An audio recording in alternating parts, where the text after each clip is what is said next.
Well, good morning, good afternoon, and good evening, and welcome to episode 5 of the Real Time Retrospective podcast. And if you've seen my videos throughout various social media platforms, I mentioned that today's topic is on one of the most controversial and also sad moments in professional wrestling. And that moment happens to be the Chris Benoit murder suicide. It was an unfortunate incident, changed the course of professional wrestling uh, for better or for worse.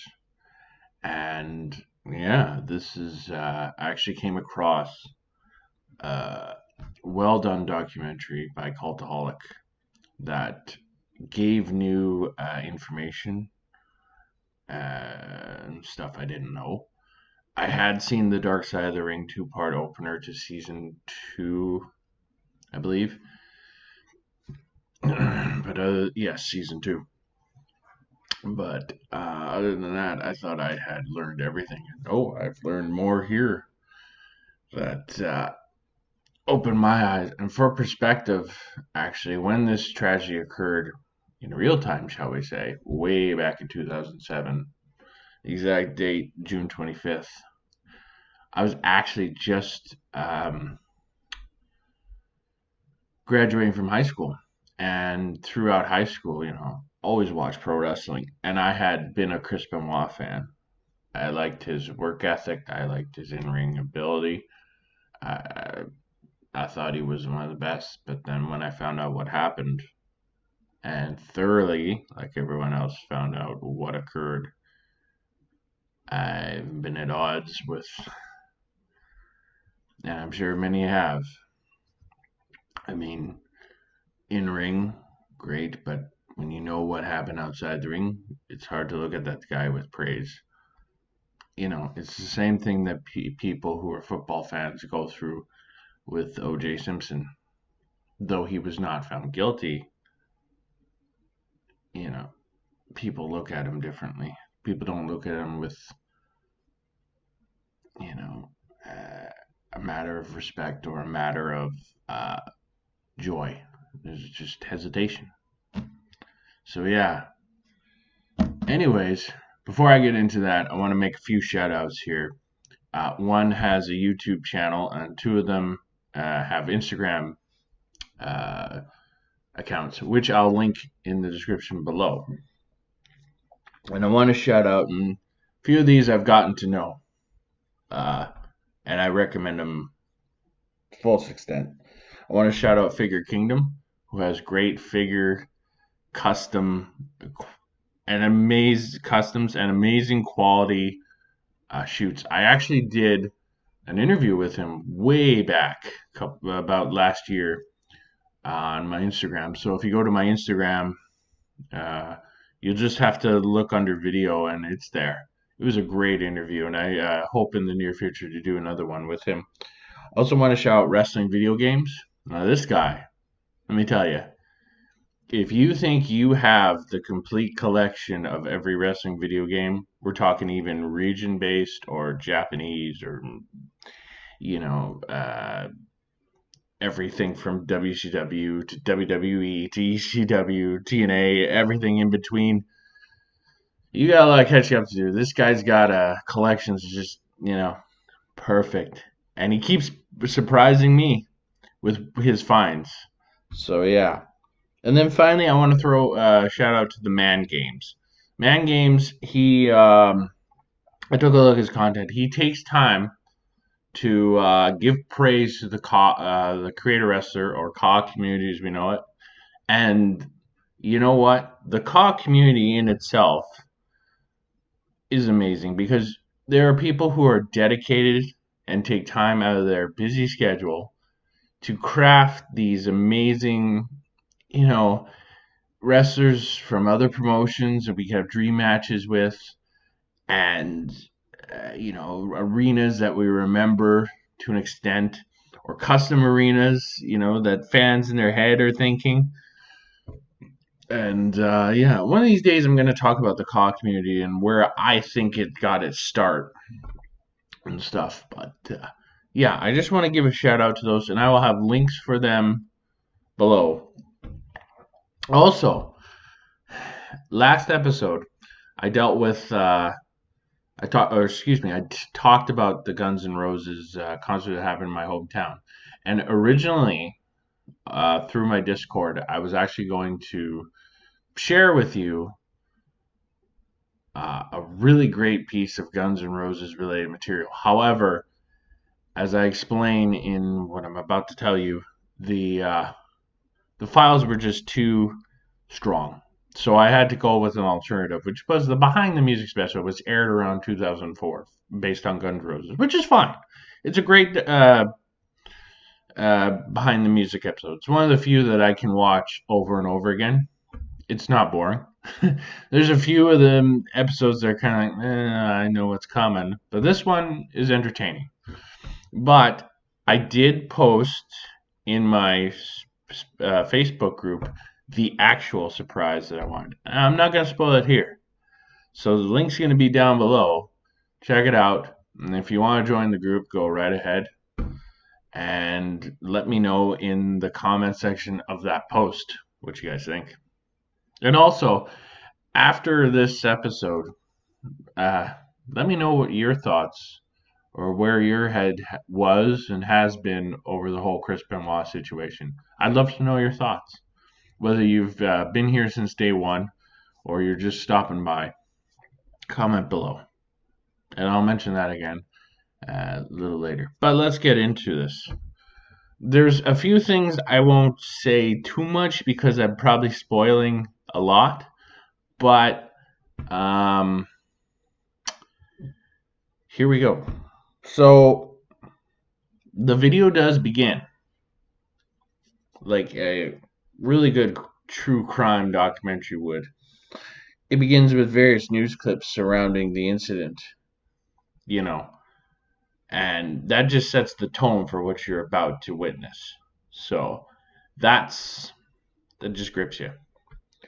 So on June 25th, 2007, Chris Benoit, his wife Nancy, and his son Daniel, who he had with his wife Nancy, had been found dead in their Atlanta home. And up until this point, Benoit was a well-respected individual in pro wrestling and seen as both humble and hardworking, which was true. He was humble about where he came from, and he gave 110%. And I remember back in 2002 when WWE did a live event here. Chris Benoit was in a match against Albert. I remember people giving Albert heck because he had a hairy back. They're like, shave your back. But Benoit gave 110%. And the fact that I got to see him live, that was like a highlight for me at the time. So yeah, he was hardworking before this occurred. It was later discovered he, of course, committed the murder-suicide. And we'll go into it a little bit, and yeah. So, but let's go back a bit in time to the time when he was born. So Christopher Michael Benoit, which was his full name, was born May 21st, 1967 in Montreal, Quebec, Canada, but he ended up growing up in Edmonton, Alberta, Canada. It's kind of interesting. I knew he was from Edmonton. I didn't know he was born in Montreal. Growing up, Benoit was described as quiet, soft-spoken, and easygoing by those who knew him best. Bit of a loner, he enjoyed his time by himself, and his first love was professional wrestling. And after seeing a Stampede Wrestling show at the Victoria Pavilion in his hometown of Edmonton, in his early teens, Benoit was hooked and knew what he wanted to do in his life going forward. And for perspective, Chris Jericho actually mentioned this in the Dark Side of the Ring episode on him. Benoit never had another job. He was that dedicated to getting into the professional wrestling circuit, like getting from start wherever you have to get to the top. He never had another job. He didn't work, 9 to 5. He wrestled all his life.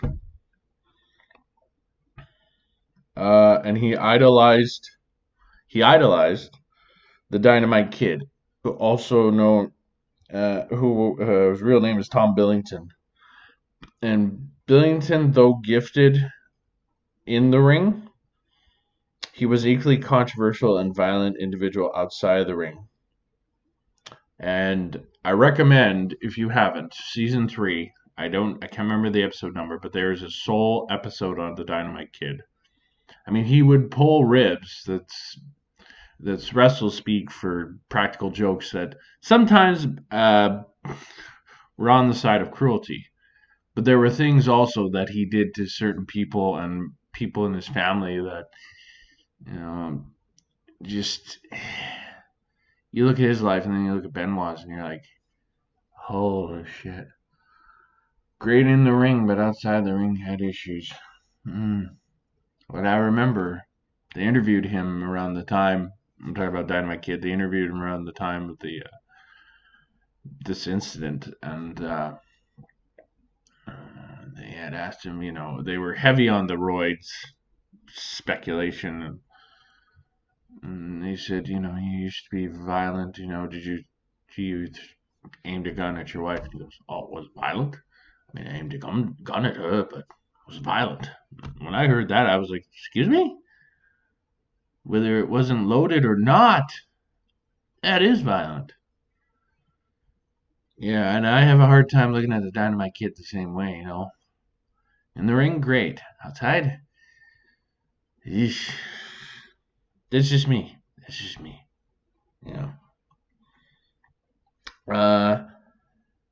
Going forward, Benoit did prioritize his desire to get into pro wrestling by training and working out instead of having a social life.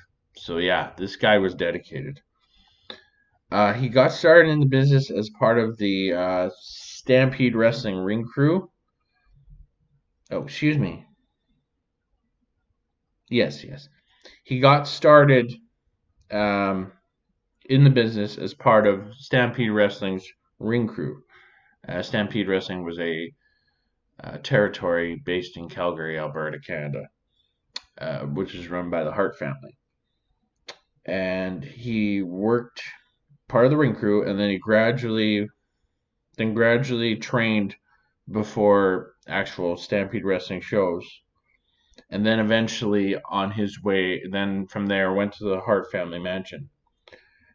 He would take a Greyhound bus from Edmonton to Calgary every Friday after school and stay the weekend to learn from one of pro wrestling's greatest families.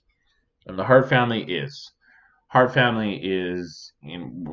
I'm from Saskatchewan, Canada, even I know. The Hart family is well respected, well loved. They've trained so many people that have gone on to have massive success, within and out of their family. So, Benoit says, or has said in various interviews, that he owes all his success to Stu Hart's training. But Benoit's father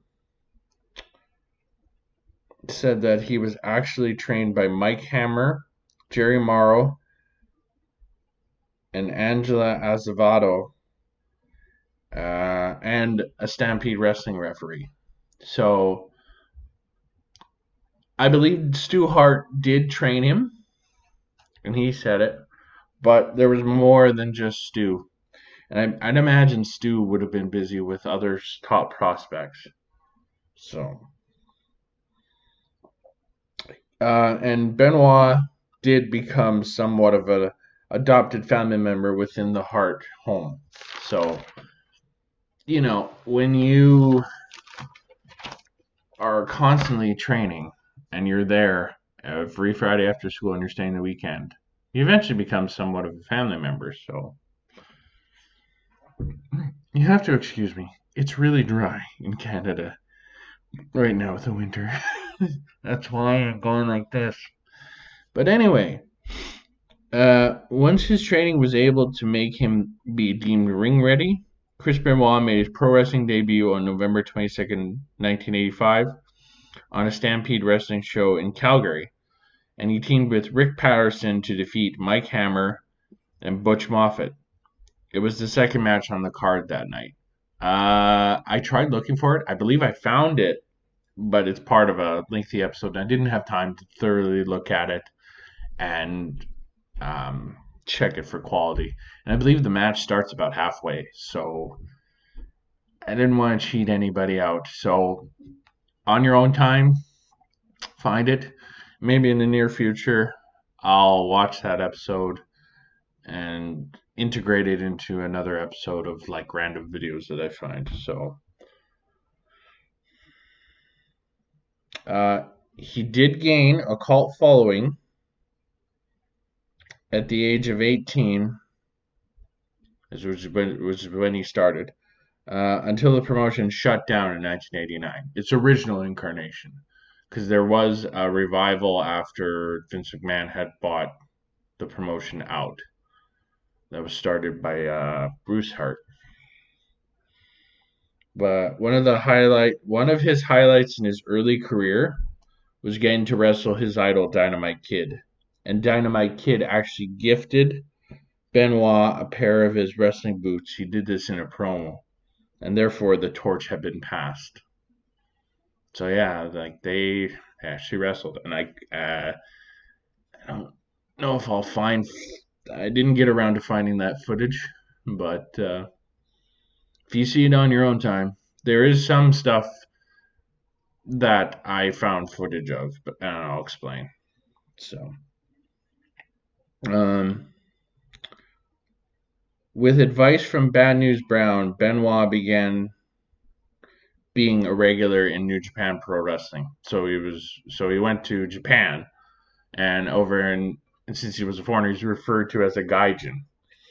And he not only trained in the infamous New Japan dojo, where you were trained to push your body beyond your limits and be able to go above and beyond in that ring. And if you watch anything from New Japan, those guys they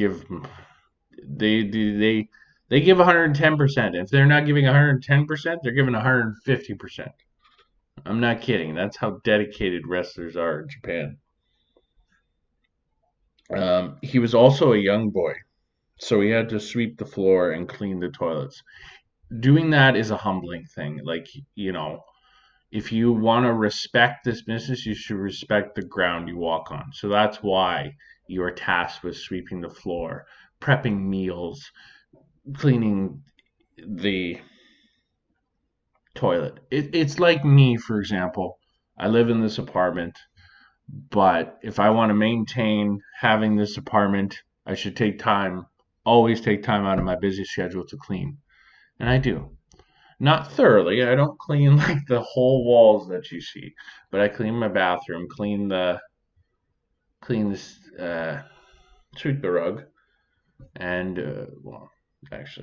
vacuum the rug, and clean the bathroom, take out the garbage when it's full.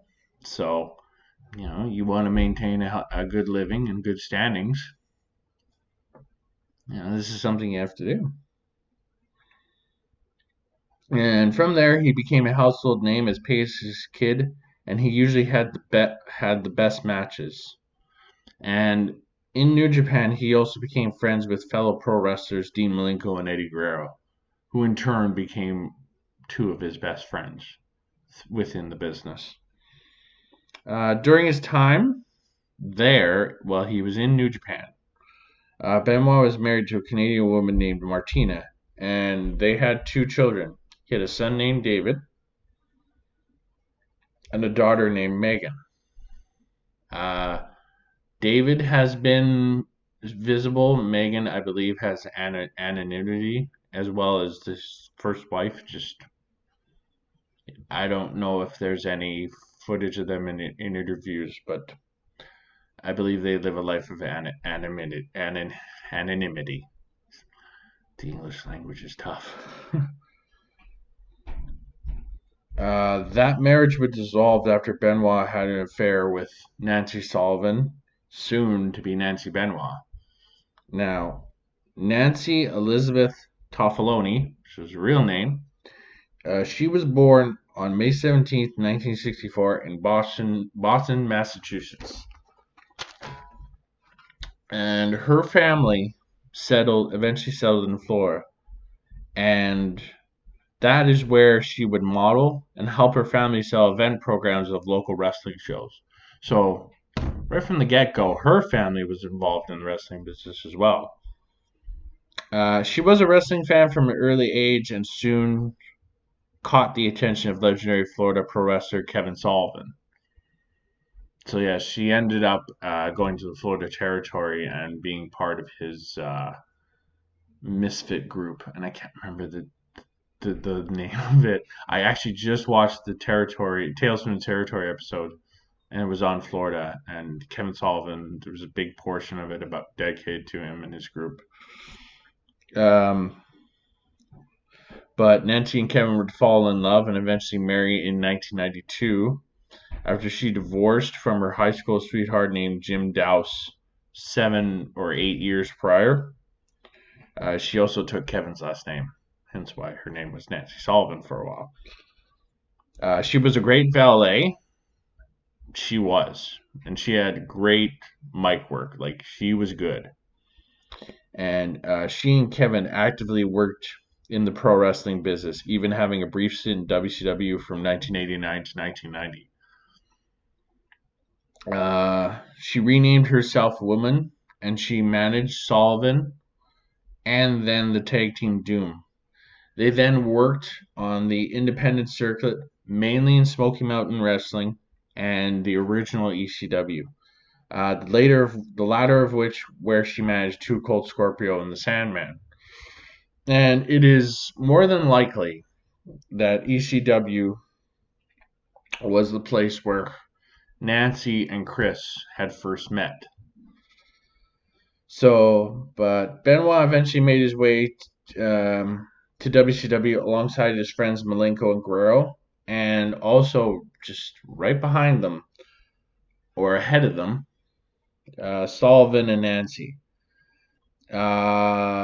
The relationship in WCW between Nancy and Kevin started to deteriorate due to alleged claims of abuse coming from Nancy's sister's recollection. And, of course, the relationship of Nancy and Chris would blossom. And Kevin claims that alleged abuse is on the part of Nancy. So, take what you believe what you want to believe. So, there was abuse apparently from both sides that led to the relationship dissolving and Chris and Nancy eventually finding each other. But what really sped up this is there was a storyline involving Benoit, Sullivan, Nancy, and so what led to one relationship ending and another one starting. And I will allow Cultaholic to click on the Cultaholic link in the description below and know what that storyline was. It's definitely one of WCW's best, even though what happened after, but still, it's one of the few feuds of WCW's existence. And while Nancy left WCW after the feud between Kevin and Chris ended, Benoit stayed with WCW. Oh, the feud, by the way, the feud ended in the year 1997. It ended at Bash Beach pay-per-view. And Benoit would stay there until January 2000, citing being underused alongside with his friends Guerrero and Malenko. Also, Perry Saturn also felt this way, so he went with them. They all left for the WWF, and they achieved more success.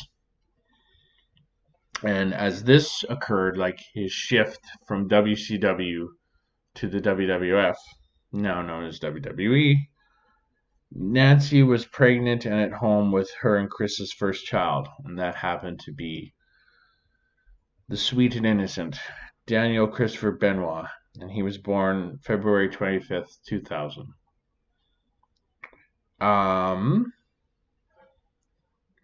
With his newfound success, though, Benoit was a dedicated father and had a guaranteed salary of $40,000, with with bonus cash coming in from his appearances and merchandise sales. So he was pretty well off. $40,000 guaranteed. I'd sure like $40,000. Not kidding, especially in this economy. And then Chris and Nancy, they eventually married on November 23rd, 2000. Even as Chris Benoit had success, it was later revealed after the tragedy that Nancy had filed for divorce on May 12, 2003, alleging cruel treatment and viewing the relationship as irrevocably broken. She also filed for a protective order on May 15th of the same year, which prevented Chris from seeing her and their son. He also had to pay $5,000 per month in child support. So right away, there were cracks at about around 2000 or so, like well after they married. Now, I'm no relationship expert, but sometimes, your relationships can end, whether you and your partner or wife or husband, whatever. If you guys are constantly together, eventually you grow out of love and you grow out of wanting to be in each other's presence. Most of the time, there are couples that stick together, and God bless them, but a lot of couples don't. Or one person is always away, the other is always home. There's a feeling of neglectfulness. That can also lead to problems.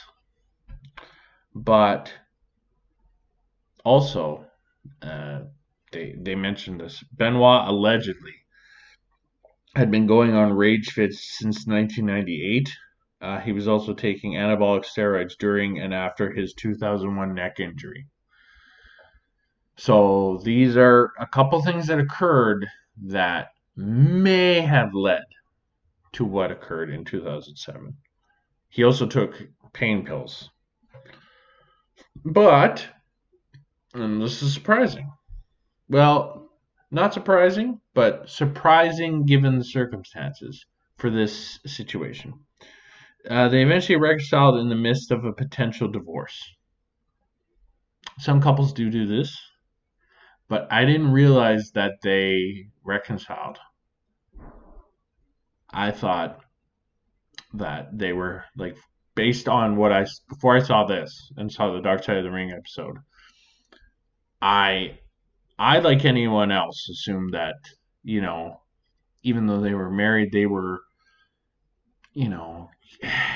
at odds with each other and never thought to even think of reconciling. And they just lived in love-hate relationship, but I'm wrong. On August 19th of that year, no divorce proceeded and a protective order was lifted. So they were one big happy family again. It was just her, Chris, and their son Daniel.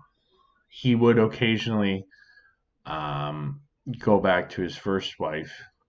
They were long since divorced, but he would make time to spend with his other son.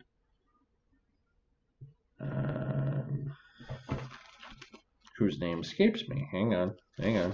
I did say it.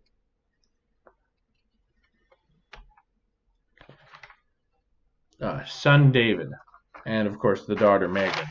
He did still take time to be with them as well, and it was mentioned in the Dark Side of the Ring episode.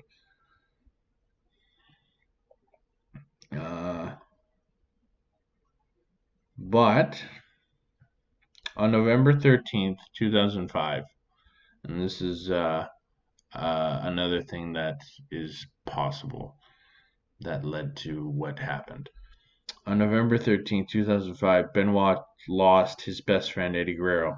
He had acute heart disease due to excessive drug use and, you know, alcohol abuse.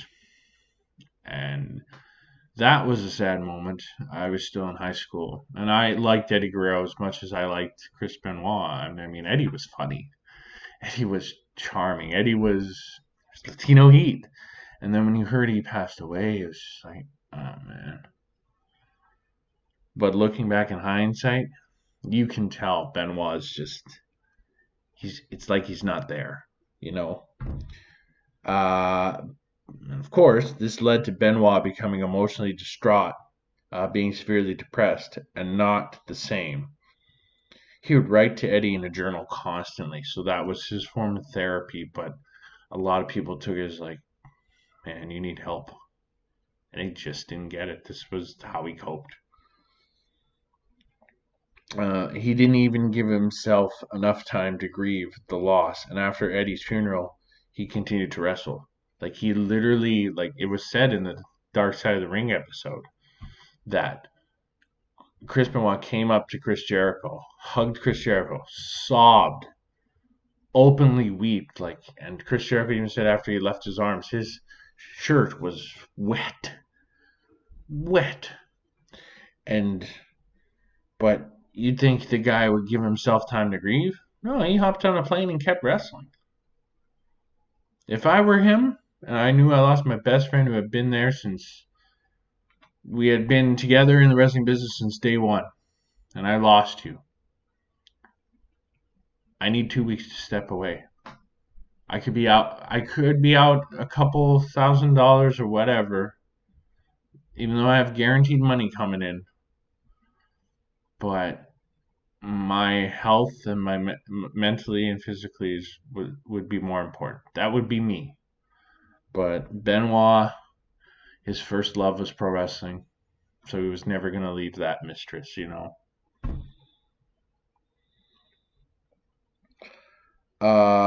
Also, various other deaths over time also may have affected Benoit and Nancy's relationship, not only with each other, but with the pro wrestling business. Cultaholic elaborates that possibly because of all of the deaths, you know, not just Eddie, but Brian Pillman, Owen Hart, people they wrestled with in WCW, people they wrestled with in ECW, everywhere. From Nancy's perspective, you're having all these people pass away. I think you need time to grieve and just step back because I don't want to lose you.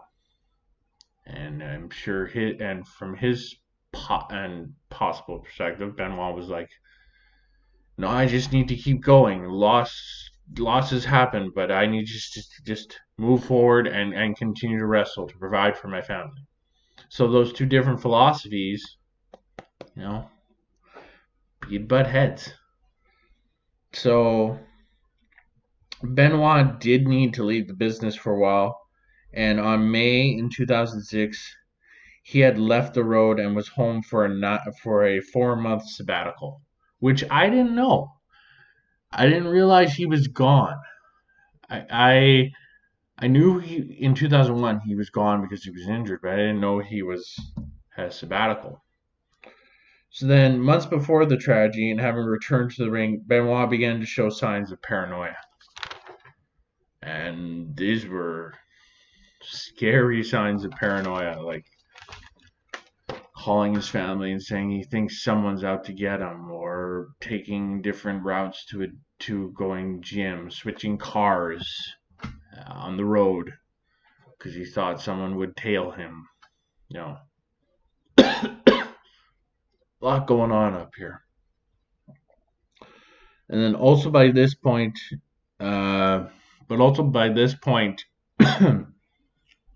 which is in 2007, Benoit was tasked in WWE to bring up new talent by getting them over. So he was also in the WWE version of ECW prior to the tragedy. And I will actually post the link below of what was his last match.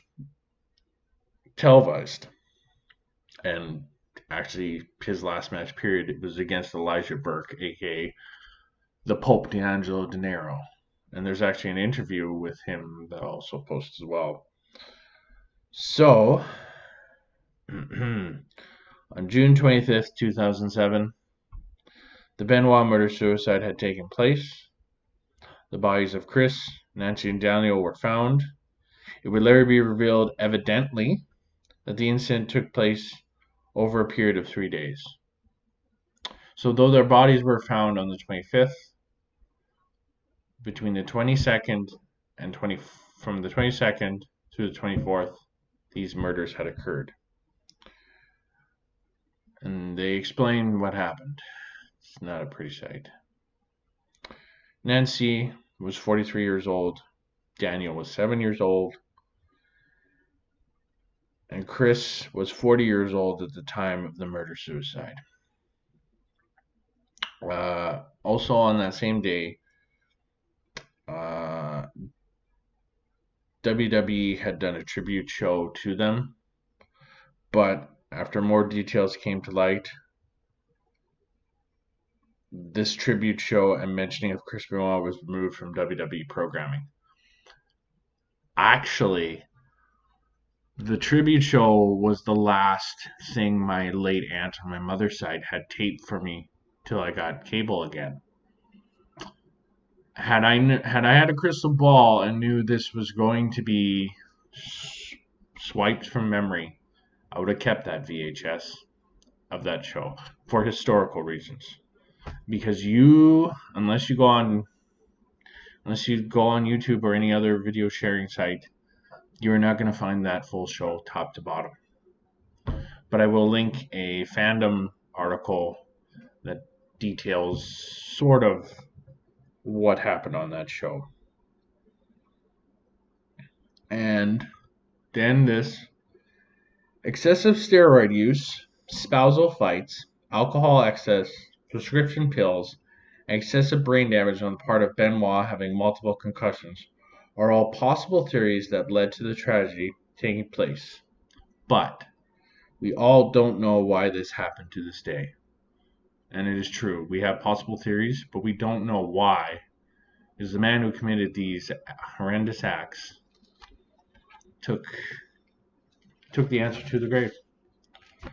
And it is unfortunate that 2 innocent lives were taken that night. And from where I am, I'm at odds. You know, you have someone gave his life to the professional wrestling business and was very talented. But because of alleged things that happened with him, he took innocent lives. And it's hard to look at him in any light. So, that is my thoughts. And I'd like to know in the comments below what your thoughts are on this whole incident. So, comment below, let me know. See you in the next episode. Take care.